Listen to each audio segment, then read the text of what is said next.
Why do you say that, Father? You aren't afraid, are you? No, but I respect some of the superstitions of others. Often they are founded in fact.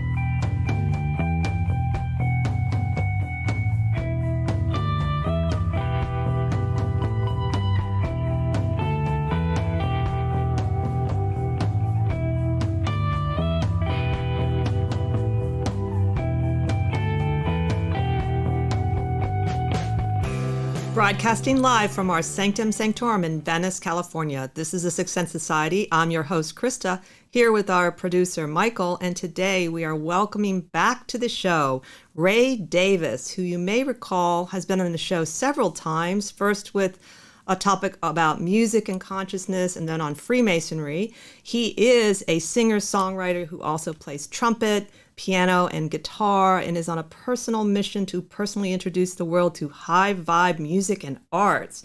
But today we have a very particular reason for asking him on the show. He is going to be talking about Tarot's Major Arcana as a meditation tool, as this is something that he's been using for quite some time. And so we're really excited to have him on. But before we get started, Michael has a few announcements. Hi, everybody, and thank you for tuning in again. We are just climbing in subscribers. We love all of you. If you are listening to this show for the first time and you haven't subscribed, click the button and subscribe. It really does help us a lot. We have some really great shows coming up. We have Spell It Out next week, Krista's catch-all, and whatever she decides she's going to explore in that. We have Brandy Williams, who is the author of The Woman Magician. She was on our occult panel just recently, and we will be doing her one-on-one and talking about her and some of her teachings and books and so forth.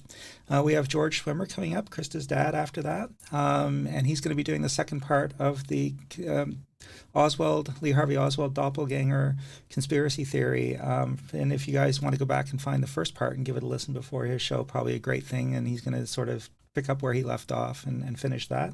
And then at the end of the month, we have the occultist Jason Miller, who was also on our occult panel recently, and we're looking forward to having him one-on-one and getting into a lot of his stuff, and that should be fascinating as well. So lots of great content coming up. Go to our website, sixthsensesociety.com, SIXTH, all spelled out, and you can get all the information there. And while you're there, if you can afford to do so and you want to buy us a coffee on Ko-Fi, we definitely appreciate it. It helps us to cover our cost. But if not, we love having you anyway. And this is, again, a passion project for sure. And we just want it to be available to everyone. So, but if you definitely can buy us a coffee, buy us a coffee. So with that, I'm going to kick it back to Krista and take it away, Krista. Great. Thanks, Michael. And welcome, Ray. Hey, Krista. How are you? Hello, Michael. We're doing great, and this is going to be such a fun show because I know you're just so enthusiastic about using the tarot in this way, and it's great to meet people that actually use it as a tool for meditation and not just read about it. So the first thing I did want to ask, I don't know personally how you first came to know about the tarot. Do you remember the first time you met up with the tarot, your first encounter? Well, I have two memories. My first intentional encounter is one thing, but my first actual encounter would have been sometime when I was a child. I grew up as a member of the Seventh-day Adventist denomination, a Protestant Christian denomination known as Seventh-day Adventist, Seventh-day Adventism, and I was very serious about it. I knew that this was the truth of everything, and Jesus was coming again, and everything else that goes along with that particular point of view. And so I was very concerned with keeping myself holy. And I remember seeing a deck of tarot cards wandering around downtown Compton. I grew up in Compton, and I saw a deck of tarot cards in a store, and scared the hell out of me. Huh. I mean, I was frightened.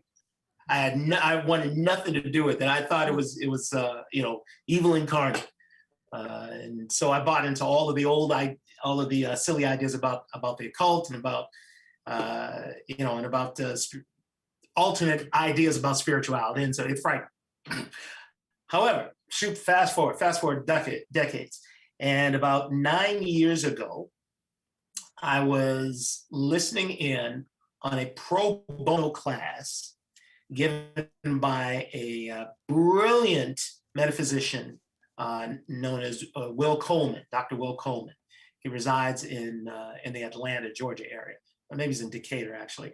But he was at the time, and still is actually, as an ongoing class on Monday evenings. In this particular class, it was before Zoom, but a similar technology. Just listen in, and he happened to be doing a series on tarot. And I thought it was interesting. From the very first look at the images, I was just caught. What is this? What is this? And at the same time, a good friend of mine, gentleman who happened to be best man at my wedding, he and his lady friend were coming over to the house, and we're talking about various things, spirituality. And he had noticed that my wife at the time had a deck of cards, of angel reading cards, different types of things. And he thought that was very interesting, that she was interested in this. And they started having conversation about cards. And they said, I'm going to bring you some stuff next time around. And so the next time they came around, he's bringing her information about tarot. And he's talking to only her about it. And at the time, I didn't really care for that. I mean, what am I, chopped liver? So I said, wait, I want to get in on this too. So both things were happening at the same time. He was actually talking to her about tarot. Dr. Will Coleman was talking about tarot. And since then, it's just been everything for him. So now we were talking before Long story short. the show, before we were talking about the show, before the show started. I can't talk today. It's crazy. What deck you use, because in terms of meditating, it seems from my sort of understanding, usually people have a specific deck they like to use on a regular basis. So let's just mention that too. Yes, there is a specific deck that I use for meditation. I've got about at least 6 decks that I play with from time to time for different reasons. But for my meditative work, I use the deck from builders of the Adytum, Bota. I was taking some correspondence courses from them for a while, and I got, with those of your listeners and viewers may know or may not know that Bota, a modern day mystery school, offers correspondence courses, but part of their instruction is you get a set of black and white images, the decks, black and white, and your job is to color them. And by way of coloring them, you're memorizing the symbolism, you're getting acquainted in a way that you might not otherwise. And so that's how I started with my particular personal deck. And the deck that I use to this day is that same deck that I colored with Bota. Oh, so you used the one that you colored. That's excellent. I think what Paul Foster Case might have been doing, this is my theory, was that prior to that, like the Golden Dawn, you were expected to create your own whole deck, which is very ambitious. That's right. And so I think even some of the original Golden Dawn images might have been lost.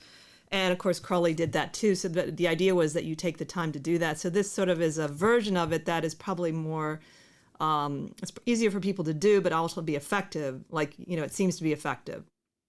Yeah, and that was a major way that decks were, there was one deck, that was approved, and you would create your own version of that for your own personal use. But that deck never left its location, so to speak. You keep things, when mystery schools had more mysteries. Yeah. I would agree with you, Krista. I think that's exactly what Paul Foster Case was intending to do: gain the benefit of the manual creation, but for a modern audience, it's a lot easier than starting and memorizing and then going home and working. And right, that's a painstaking process. Yeah. It is. So you've done some of the correspondence lessons too. So how long were you doing that? That's definitely a popular thing in the metaphysical world. I know some people have done it for years, some people for a year. It all varies, it seems like. Yeah, I was there for about 6 years. About 6 years. That's a good amount. Yeah. So, stuck with it for a while. Yeah, that's a good amount of what time. I found with me, also another thing we were sort of leading to when we were talking earlier is being an Aquarian. I have, at least this particular version of Aquarian, have often taken myself so very seriously. With this particular study, I started to see patterns of making a canon, so to speak, or out of this particular approach to tarot. Mm-hmm. And so I really felt led to open up a bit and seek other sources of not just instruction and camaraderie, but just open up. And I think that was something that I got through my study of the tarot as well, through the meditative practice of the tarot. So not relying as much on just that particular deck, Right. not relying as much on that particular version of the teachings, and et cetera. Well, I wrestle with the whole deck issue myself, because there's so many decks being created, and I think it's valid in terms of a playing cards. As you know, tarot is also a game, and that's how it originated. And you can have any kind of anything at all. You could have octopus, and it's fine. But when I first started the tarot, I didn't know its lineage. But now that it has a lineage, it disturbs me a little bit that people don't seem to come from that. I'm going to create a deck that has some connection to the lineage. Maybe I'm going to innovate it. They make it into their political thing. They make it into, just some adding extra cards. Now that's the latest thing. And I actually get a little offended by that, but I realize, people will come to it on their own, because to me, the tarot is the teacher. So I agree with you in the issue of versions that are done haphazardly. You mentioned Crowley's deck. I love that deck. Mm-hmm. When I started, I wouldn't have been able to understand it. There would have been no connection for me. But because the essential linkages, I believe, are in place from my dedication to the study and my dedication to the practice of meditation with them, now I'm able to see more in different decks. Sure. I do draw a line without even trying with, maybe for just entertainment purposes, or because I want to express a like you said, political or ecological point of view or something. And that's fine. But they're of no real practical use for me. And I say practical use because I believe that meditating, especially with the 22 Major Arcana, establishing a practice of meditation with them is empowering for practical life, for everyday life. Mm-hmm. It is less heady. It's very heady to me, I should say. It's very heady. There's so much there, but it becomes instantly translatable to experiences that I'm having during the day, challenges I may have, opportunities that are there that I might not see otherwise. It just works that way for me. And so a lot of decks that I would say are more haphazardly put together or appear shallow to me. They appear that way right from the beginning. I can see it in it. I can tell there's nothing really there for me. Not to say there's nothing there for someone else, perhaps the creators of them, but not for me. And I appreciate decks that are attentive to the lineage. Yeah. To me, and this is more specific for me, I believe that it has to be attentive to the lineage, carefully attentive to the lineage. These are archetypes. And so it is in pictorial form, something that all of us can find something, can relate to, because it is reflective of, for lack of a better word, a racial perspective. A human perspective when looking at the clouds, looking at the skies, and looking at the earth, and examining patterns between people. All of these truths that we've been able to acquire, and seeing how they correspond to other symbols and symbol systems. Mm-hmm. This isn't anything that should be just thrown away. If you're a sincere seeker, if you're interested in these things, spend time with cards that do pay attention to that lineage and carefully do. Yeah, and I think it's really important that people realize it came out of Europe, and it's really, honestly, fully part of the Western esoteric tradition. It is one of our few Bibles. I mean, in the sense that you can't deny that's a truth. And so it'd be like, I wouldn't take the I Ching out of its cultural background and make it into, okay, I'm going to make it European now or American. I'm like, no, I'd want to do something like you said that has maybe a respect towards that lineage. And also my feeling is there is a real lineage, that there are energies that I have personally experienced, which I'm sure you have, that work through the cards. And so you're not really going to be able to tap into those energies if you're not honoring it through a good choice of a deck, is how I would say. Exactly. Well, let's think of it in terms of just basic pop human psychology.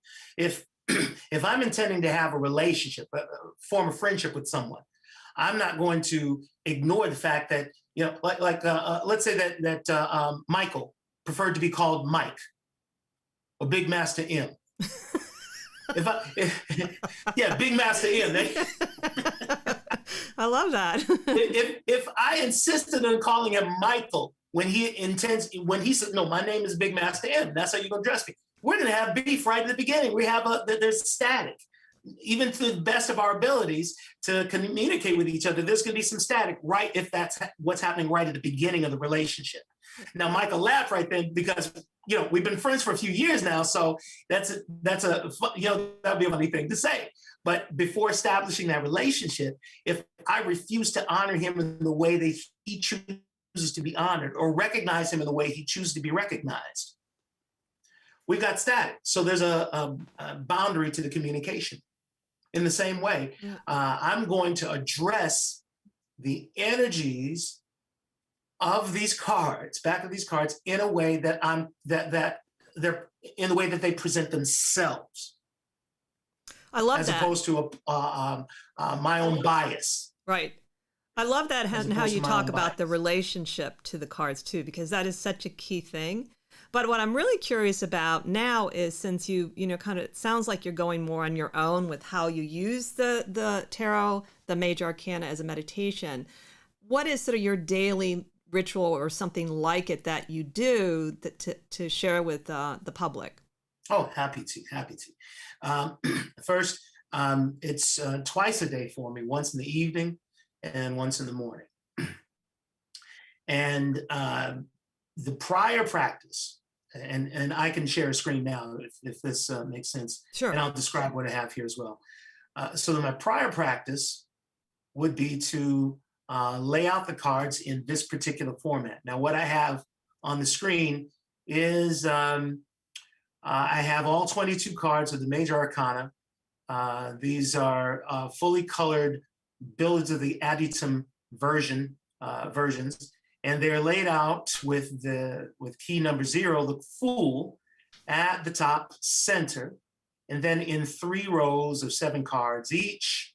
Starting the first row, key 1, the Fool, out to key 7, the Chariot, and then the second row begins with key 8, the Strength, ends with key 14, Temperance, and then the third row begins with the key 15, the Devil, and ends with key 21, the World.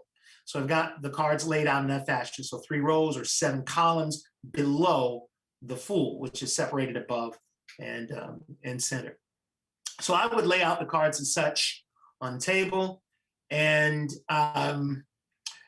without giving away too much, it sort of depends on where the spirit leads. There may be a question that I'm pondering. If it's the evening meditation, I'm going to generally take a question to bed with me by aid of some of the cards. Mm-hmm. So there may be a question I'm asking, and I'll just pose one right now. What's the most important thing for me to attend to first tomorrow? And say that's a question for me. It's a very practical. What's the most important thing for me to attend to tomorrow? Because I'm not punching a time clock. I got to get things done by deciding where to put my energy. Mm-hmm. Right? And that just guided me right there. So the first thing I might do is take a look at the magician. And so I might leave it exactly where it is in this arrangement on the table, or I might take that particular card and set it on a little card stand in front of me. Mm-hmm. Now, if I've done that, then I'm really just going to spend some time looking at it. The principal tool for meditation with these cards to me is open-eyed meditation, a gazing. Mm-hmm. And I'm lightly holding the question in my mind, but really what I'm interested in is what subtle impressions are moving through me. And what I've learned over time is that it doesn't waste a lot of time with me. There'll be quick impressions of follow this thought, follow this thought, follow this idea, maybe a body feeling, but go with it, go with it, go with it. It's especially interesting to me if I'm finding a bit of internal resistance to it. Mm. You mean to the card itself? To the card, to something that the card seems to want to direct my attention to. So what do you do when you encounter the resistance? I have a journal and I start writing. Mm. And I ask a more clear question. But I write. I always keep a journal, which also remains private. That's something else I want to say. The deck of cards that I colored, even if I hadn't colored them, but the deck that I use for my personal meditation never sees anyone else's eyes. That's wonderful. Yeah. You know, is this the deck that you colored, or just a version of it? No, this is just a version. I was going to say, if you colored that, that is amazing. But then you just said you don't that let would be anybody see it. spectacular work, right? We taught a woman in one of our tarot classes, and she brought her deck that she had colored to use. Ooh. And I loved it. I mean, it really, it just felt so, her, it was the first time I'd ever seen someone use a deck that, they colored themselves. So, yeah. And she used it in the class. So that was pretty cool. That is cool. I've seen people's colored decks. They show up every once in a while online, Someone posts pictures of the deck, and it's always so different. The instructions are specific, or they seem to be specific, but everyone's deck is going to look a little bit different. And I love that. I love it. It's just ain't nobody going to see mine. I think that's very special. I think it's good to have things that they do that if you have a scrying mirror. Now you can scry with people, but you keep it covered all the time on your altar. You're not supposed to take it sort of out. And, I've done mirrors where you have to consecrate it. Usually, moonlight's one way to consecrate it, and then you keep it covered all the time. But you are, you can have a ritual if you invite someone in to scry with you, which is actually kind of fun. And what you're describing with the card is a form of scrying, because you're gazing. Yes. And I have found that that's to be something that when you're doing tarot for as long as we have too, you can forget to do. And you really miss a lot. It's like, because, it's like familiar, kind of like you don't look at the person anymore as much as, right. And you're like kind of ignoring them in a way. And so the idea that emphasizing that makes a lot of sense to me for your meditation. Well, I love that you brought that up, because I think that's also true it has been true in my experience with this method, because again, I'm using the same deck day after day, year after year, and I'd gotten to a point where it's just automatic, certain connections are there. But in the same way that those who are Kabbalists know of the Hebrew alphabet, the Aleph Bet, that each one of the characters in its pictorial form, being of course a picture itself, is an endless reservoir of truth and insight and revelation from just a little symbol of a letter. It is certainly true for the tarot cards to which they also correspond. And I'm thinking about a recent example. My wife, Lori, she studies tarot as well. She's not quite as fixated as I can get. But she noticed something about key 3, the Empress. And I'm going to make it a little bit larger for those who are able to see. Okay. Of this particular version. Mm-hmm. Because Waite Smith version is a little bit different. Yes, it is. But here, with the Empress, and of course, she's sitting in that lovely field with the green grass behind her and which these are asps, aren't they? The trees behind her. I'm not sure. So yeah. Yeah.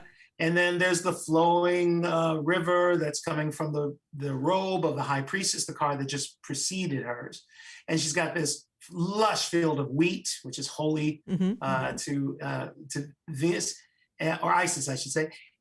But here on her garment, Laura noticed something that I hadn't paid attention to. Right at the breast is this red upward pointing triangle. Triangle, it's red. Right. And she instantly identified that as fire. Right. Honestly, for years, I'm meditating on this card. I never equated that with that. Of course, that's the alchemical symbol for fire, and it happens to be colored red. Color indicating Mars, and talking about it. Use of that what I refer to as the yod energy. Right. Yod fire, and it's right there, and I hadn't seen it all these years. It is amazing how that happens, honestly. I think you're not alone in that for sure. I mean, and certainly depends on what deck you're using too, because some are more naturally complex. But I remember when I was first using, I used the Robin Wood Tarot when I first started doing tarot readings. And I remember the day when I noticed there were all these little symbols in her dress. In the Queen of Cups dress. Sorry, I was looking at Queen of Cups, and I'd never ever seen them because they were kind of light in the background. So I was like, oh my God. And it looked like it'd never been there before. And I think that's the way the tarot works, whatever a good deck would work, I think. But before we go on, I think, Michael, did you have a comment or question? Okay, so the light went on. Sorry, I was just going to say hi to Sergio as a lodge brother. He says hi, Ray. And he hopes he will be back in August. So.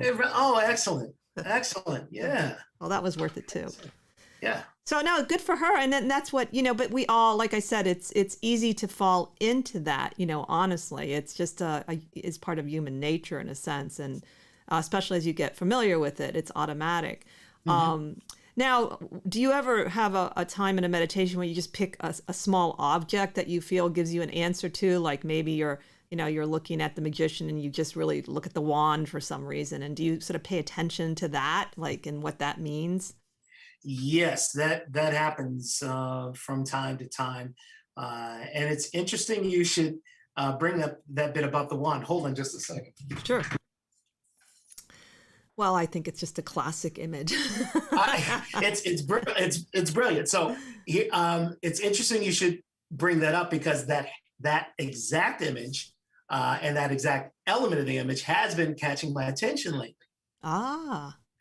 And so this is a way of describing the kinds of stuff that happens for me, just little incidental things. So y'all might not know, but I'm also an actor.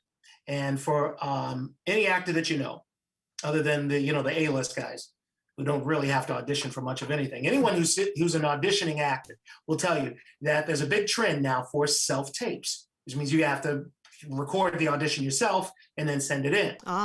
Which is, there's some good things about it and some not so great things about it. One of the not so great things about it is that sometimes you got to invest in some gear to make things look right. And so I bit the bullet and invested in some great gear, including a backdrop, a couple backdrops that needed to be ironed. For the ironing, I got a steamer. With the steamer came an attachment that's supposed to hold up trousers or skirts with the little clamps, but it didn't work. So I took it off and was playing around with it, and the little clamps fell off, and I ended up with, I'm going to put it on the screen and I'll describe it. I ended up with a little metal rod with two rubber ends. And immediately I thought, oh, this reminds me of the Emperor's wand. I mean, the magician's wand. Yes, I can see it now. I didn't even notice the two little ends until you said that. Yeah, see there and here. Yeah. So we don't see it. Now, we see the screen with the card still. Oh, I'm sorry. Yeah, let me get out of there. Sure. There you go. Now you're back. Okay, there we go. So here it is. That's so cool. Yeah.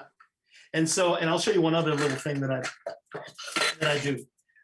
I have a habit of collecting toys now that take me back to tarot. So this one I'm now using almost like a magical implement when I'm thinking about what I need to be thinking about when I'm meditating on the magician.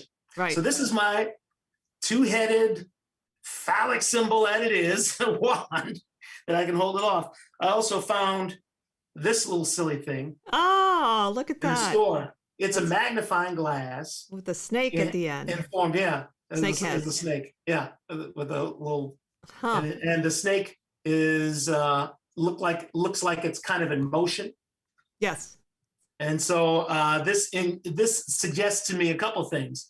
The snake is such a wonderful occult symbol. Sure. And I'm thinking of it in terms of key 10, the Wheel of Fortune, and the classic image of the undulating snake coming down the right side of the wheel. And but it is also a magnifying glass. Huh.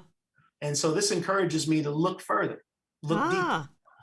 You know what I do? I take pictures of bike tires that are left along the road as Wheel of Fortune. You know, as a photographer, maybe because I'm trying to think outside of the box with the tarot, is I try to see it in the mundane world the way it would be described, and not simply, you know, in the card. And so every now and then I'll see these wheels, and I don't know what I'm going to do with the pictures. I don't have that many, maybe I have a dozen, you know, and I just try to think of that card then, and I try to, you know, think of what it could mean. And I thought it's kind of a fun game to find the tarot like you're doing in your everyday life. And of course, you know, in the first instance with the wand, we all know that the magician is connected to Mercury and words. That's right. That's perfect for acting, you know. And I think that you're also showing what I love and isn't talked a lot about is the play that the tarot has, the humor, the sense of just. It's not talked about. Maybe that idea of taking ourselves too seriously, it causes us to block the humor of the tarot. Yeah. I'm glad you said that too, because I think by blocking the humor, I'm blocking everything. There's a wonderful statement from the book called The Kabbalion, that all truths are but half truths. So whatever it is I'm holding in my mind that's so important, and so, boy, I had this great revelation. Oh my God, I had this something hit me. Yeah, maybe I better start laughing a little bit at myself because I'm missing something there. There's something that I'm missing, the counterside. Earlier, we were talking a bit about Venus, astrologically, that there's. Whoops. I shouldn't use that word lightly. There's another side to Venus that is not discussed openly, or people don't necessarily know about. So I don't want to blind myself by my seriosity, my seriousness. I like that word. Well, it reminds me of another card. Thinking of the devil, the devil card, key 14, and is it an alchemical attribution to it of mirth? No, it's Kabbalistic mirth. So that, in other words, the way to approach that thing that's frightening me the most, and any image of the devil would definitely frighten that little, little Seventh-day Adventist boy. Yes. Definitely would frighten him. The way to approach that is lighten up, brother. See if you can laugh in the face of the devil. See what that does to him. Well, it might be why the Fool is given so much credit in the esoteric view of the tarot, is that, that's why they don't number it, or they change it around in terms of its position. And some people describe it as the Fool's journey through all of the different major arcana, is that perhaps that is supposed to underlie everything to some degree, which doesn't mean, if somebody dies that you laugh at it. It's just that I think it's more that element of lightness, of bringing light. And that does happen sometimes if you think at wakes, where they'll start remembering stories about a person, then there'll be humorous ones. And that's very healing when you say, oh, you remember when Joe did such and such and we all were there. And then it really helps with the grieving process. So that bringing that little bit of light into it all, which I know can be quite personally challenging, but I do feel better if I can find some of that sincerely. Yes. And I phrase it as in the thing that frightens me the most, because I found personally the things that frighten me the most haven't occurred. The things that frighten me the most are just perceptions of possibilities of potentiality. Or I'm looking at conditions around me and I'm thinking, oh darn, oh man, something could go really bad right here. And that is possible. But I'm not helping myself at all by remaining in a state of fear. Mm-hmm. It tends to polarize, not polarize, but tends to, what's the word I want to paralyze? It tends to paralyze my mind, my emotions. Anything that comes out of my mouth is going to be ridiculous or not helpful, mm-hmm. or mean, or something on the edge of my psychology that's falling out of I'm losing control, so to speak. So I lose my dominion by remaining in a state of fear, worry, anxiety, undue anger. Because all these things have their place, mm-hmm. but it's when I find myself sitting in that spot emotionally and mentally that I find that I'm paralyzed. So for the thing that's frightening me the most, not necessarily tied to a specific condition, someone passes, my heart's going to break. If they're loved one, it's going to break. I'm going to get through it, but while it's hurting, it's hurting. Mm-hmm. But the idea of death may frighten me. Right. For that, I'm going to approach it. I'm going to look at it face to face. And I'm going to bring a mirthful attitude because, like the fool, I recognize that this too will pass. And in fact, it must pass. The state of consciousness represented by the devil for me is a realization of how I've misplaced my attention, how I've misplaced my passion, how I've misplaced my work, or even the shallowness of my thinking about life, mm-hmm. and about others. It's sort of like, I don't want to get too political, but there is a stream of thought that is loudly speaking in this country that is more divisive than uniting and is more destructive than constructive. If I find myself believing ideas that are not verifiably true, and I'm basing my decisions, therefore, at some point, I will probably come to realization, oh man, maybe I was wrong the whole time. Maybe I was wrong. So instead of getting down on myself and feeling worse about myself, if I approach it from a mirthful point of view, saying, you know what, I can correct this. I can do better. I can mend fences. I can be a benefit. It's almost like the story of the gentleman known as the Apostle Paul in the New Testament, where when he was named Saul of Tarsus, mm-hmm. and he was commissioned by to hunt out believers in this whole cult of Yeshua and kill them. But then, according to his testimonies and writings attributed to him, he had an experience on the road to Damascus of meeting Yeshua and being given a new commission. His name was changed, his attitude changed, his beliefs changed, everything changed from that moment on for the person we know of as Paul. So it's possible to change, mm-hmm. but I have to see what it is that I'm changing, that needs to be changed first. It has to frighten me, it has to have an effect. I love that. And then I was listening to you. I also thought for me about the fool being also, I always like the word curiosity with the fool, mm-hmm. because when you think about like the fool has no idea where he or she is going and you're led by your curiosity. And if I'm led by my curiosity in life, I'm open to all kinds of experiences. That like, for instance, when I first started doing readings, there was this young man that sat down and he pulled, it was before we knew Kabbalah, but he pulled pretty much all of the cards that people can see as dark, the Tower, the Devil. And he goes, oh, I love these cards. I am so happy to get these. And I remember like going, wow. I'll never forget it. I don't remember what else he said, but it immediately shaped my vision of them. Like, cause I was very new and I said, this man's not even remotely, he likes getting them. He's happy to get them.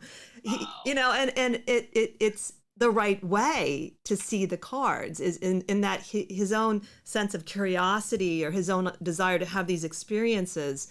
He was open to that experience in a way that maybe if I think it's only the card, I'm not open to that. I can't change, or, so that's when I was listening to you, I thought, yeah, and the Fool is also that sense of curiosity that allows us to be open to new experiences or change our views. Oh, that's so good. That's so I wish I knew that man's name, though. Well, I still see him in my mind. It was 20 years ago.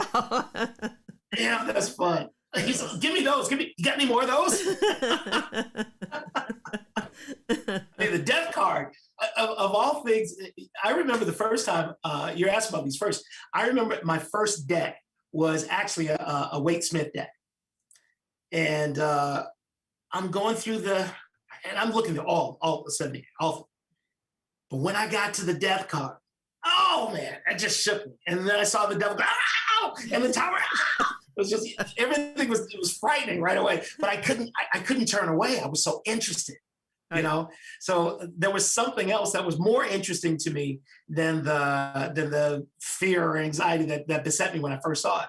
And I'm, again, thinking about the devil card, what I've learned too is, looking at the symbol of the pentagram on his forehead. I'm laughing because, again, the pentagram used to frighten me. Mm-hmm. I just thought just looking at it would doom me to hell. Just looking at it would put me in hell forever. So this one it's upside down, sitting on his forehead. Well, it's a holy symbol when it's aright. It's a wonderful symbol when it's aright. Mm-hmm. That top point pointing to the top, and spirit, and four senses, etc. Or not four senses, but so it is actually a wonderful thing. And if I can just turn that pentagram, if I can write that, what then happens to that figure I know of as the devil? In other words, when I'm not allowing physical conditions and circumstances to define my view and my identity. I may be currently unemployed, but I'm not unemployable. But I'm not unemployable. Right, which is quite different. Very different. Very different. Very different. So personal identity makes a big difference for me. Going back to the idea of the Fool, if I can take the idea that the Fool is the first expression from the after the emanation of the Ein Sof Or, I'm speaking Kabbalistically now. That first expression from Keter, the first complete possibilities, every possibility there, unexpressed. And here comes the Fool. Then if I can identify with that character, I can say that I am a child of light, for instance, or I am a creation of light. I'm just phrases a person can use, that sure. Things that flow around the metaphysical and New Thought community that people don't necessarily know where it has a basis. Mm-hmm. I can make these kinds of statements about myself by aid of that card. So now curiosity is easy. There's nothing there to frighten me. Everything is interesting. Mm-hmm. And in truth, let's see, who has the Fool in this? I think it's the Golden Dawn version of the card. And some others show the Fool as a babe, mm-hmm. A little toddler. Mm-hmm. So full of curiosity, full of potential. But what do toddlers do? They want to poke their head in everything, or touch things and grab things, and pull the tail of the dog. Everything. They're endlessly curious and delighted by everything. So it's like, yes, absolutely. So now, have you found doing this through the years that you tend to have some favorites now and then because it seems like it's inevitable, but I know it's good to work out our biases with all of the cards, but have you got sort of fallen in love with particular card for a while and can't really, stop yourself in a sense? I mean, I know a lot of people fall in love with the High Priestess, for instance, in the beginning, that are metaphysical. Reasonable. Yeah. She's a babe. She's a babe, High Priestess. Yeah. But the card that I fell in love with, and this was really from the first time I took a look at a whole deck, and still is true today, is and this shouldn't be a surprise as an Aquarian, is the star. It's a star. Key 17, the star. I love that. Should I put it on the screen, or we can just Sure. check? No, it's a beautiful card. I mean, and it's got many beautiful renditions of it. You know, I personally love the Thoth Deck's star. It's just magnificent. But it is. It's a beautiful idea. You know, it's just a beautiful image.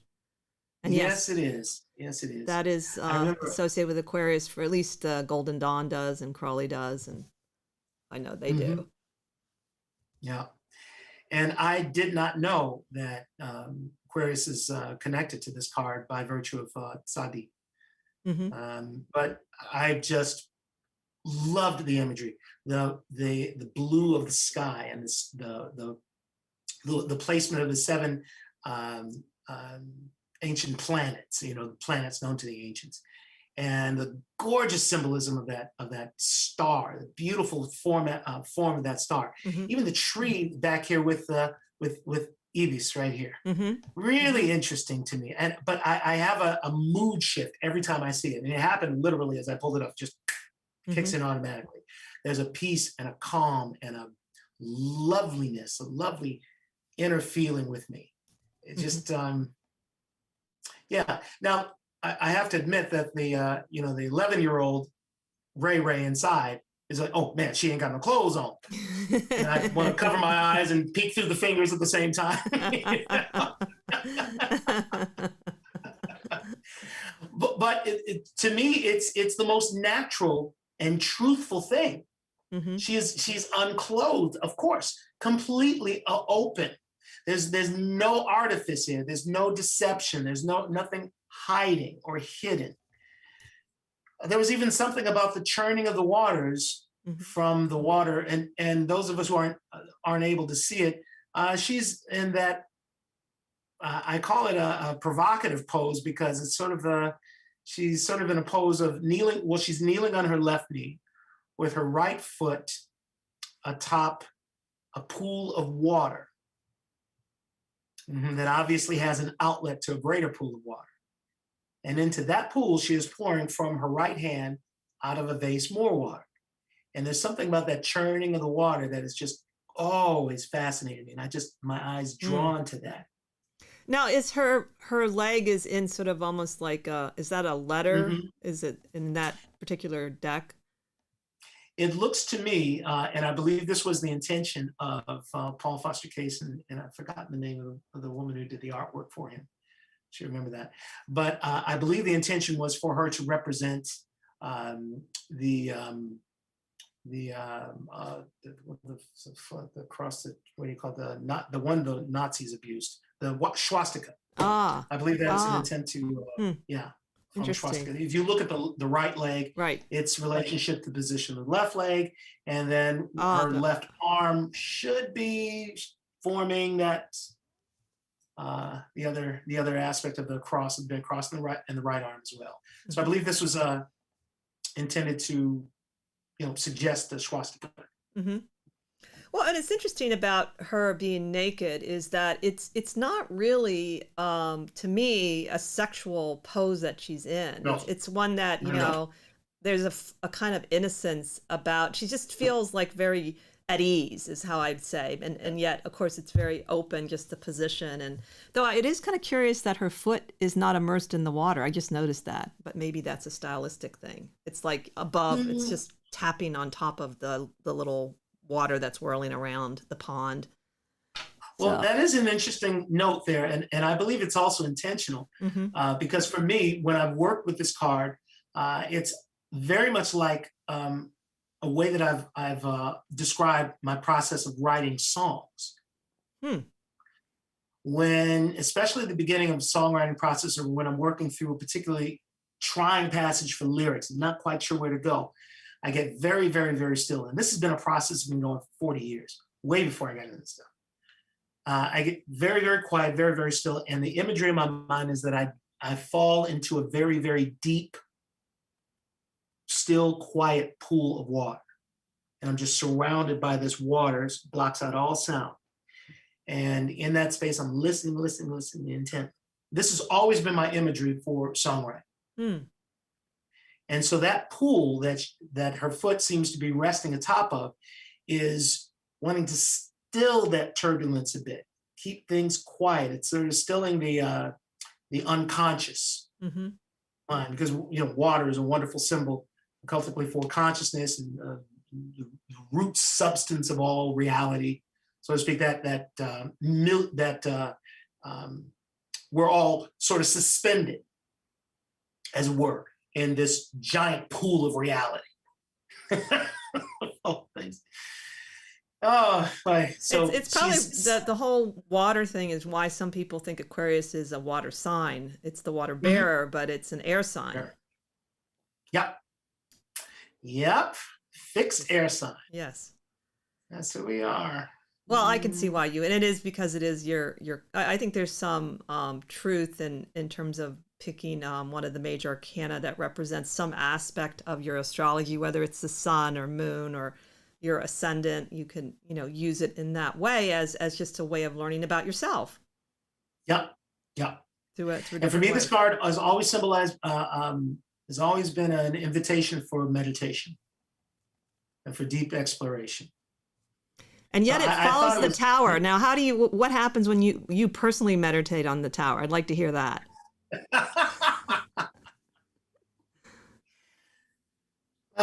Christy, you would pick one of those cards. Hey, it was right next to it. The star is even kind of pointing towards it. It is. Yeah. No, when I meditate with the tower, I will pick it when I know that I really have to rattle my own cage. No, you're stuck in a pattern that just can't continue. And more than that, though, it is pointing me to, all right. So a lot of people who have worked meditatively with tarot for a while will tell you that they begin to have experiences. And I have, over the last 2 years, begun to have increasing in regularity and increasing in directness and severity, little flashes of light. Little flashes of light, I've been wondering, is there something going wrong with the wiring, maybe? Is something going on? But no, it's just increasing. And sometimes it's like right at the periphery of my vision, sometimes right here, sometimes it's just a shiver of a feeling moving up through the spine. Some people might think of that as moving with Kundalini force, because it comes right from the base of the spine and shoots straight up. But I have these experiences more and more and more and more.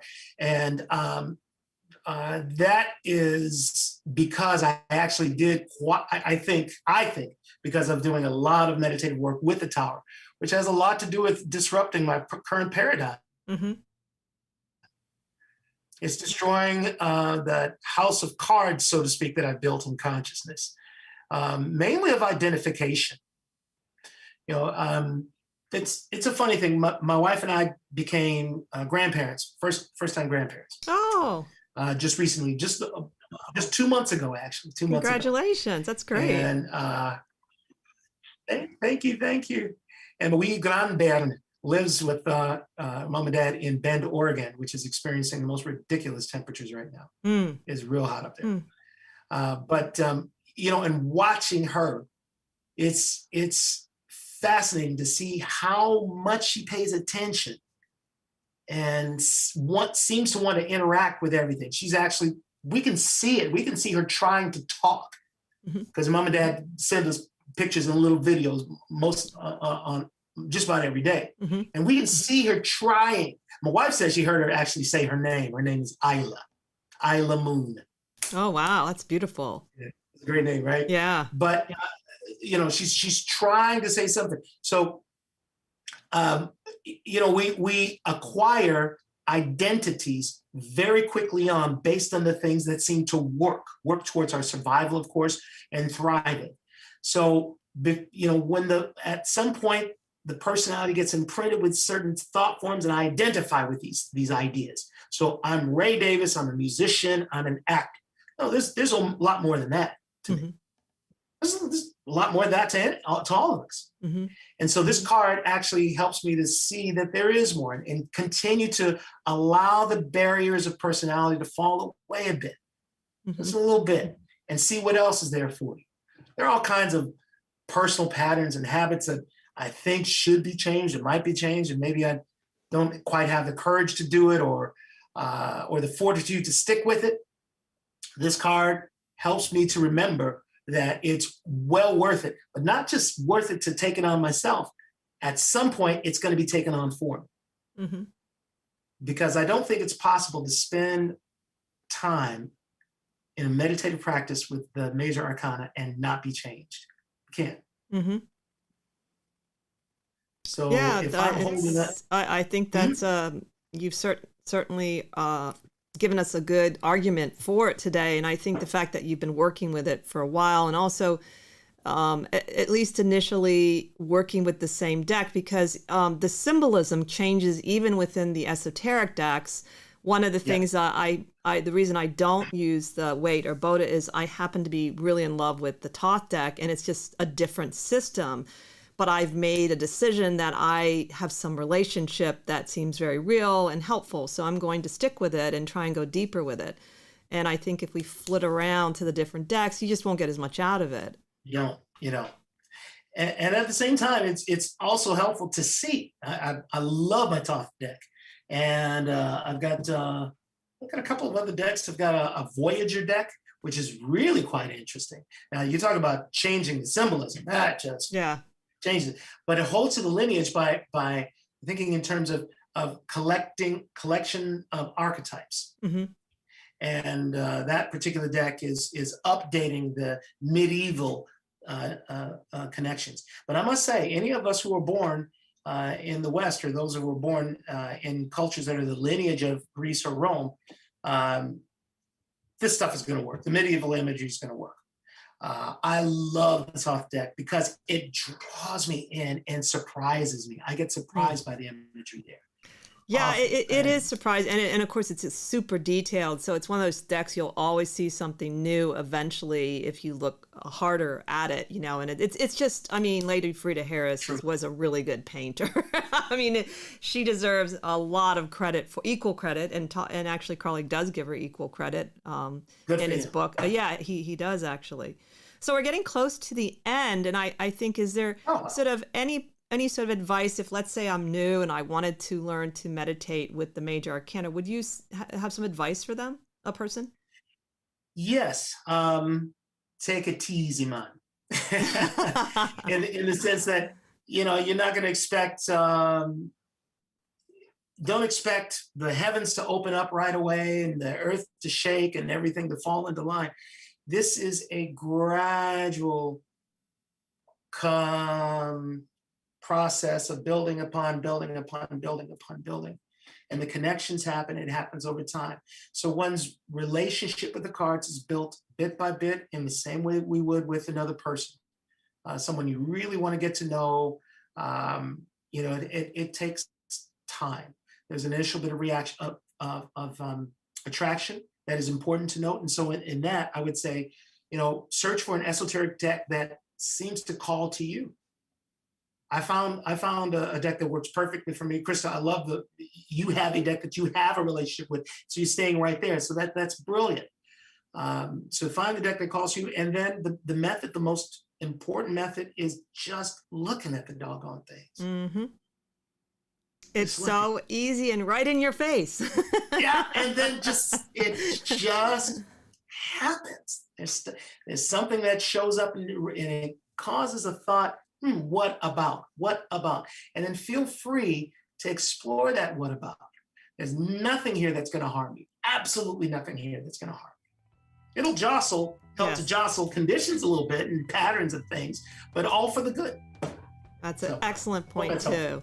So can people still find you at raydavismusic.com? Is that correct? In about a month. I'm just about finishing up the new website. So yeah, in about a month. Otherwise, you can find me on Facebook, Ray Davis Music, High Vibe Records.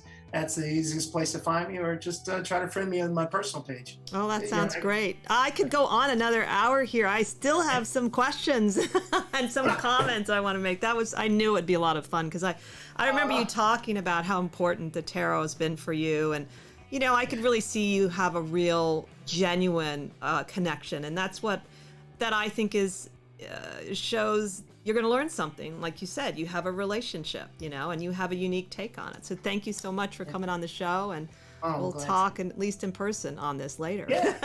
Yeah. So soon. Yeah. All right. Well, thanks again, Ray. Here. So thanks for the invitation. You're most welcome. And thank you all for listening. Join us next time as we continue to explore the esoteric and the obscure. Together, have a wonderful, magical week.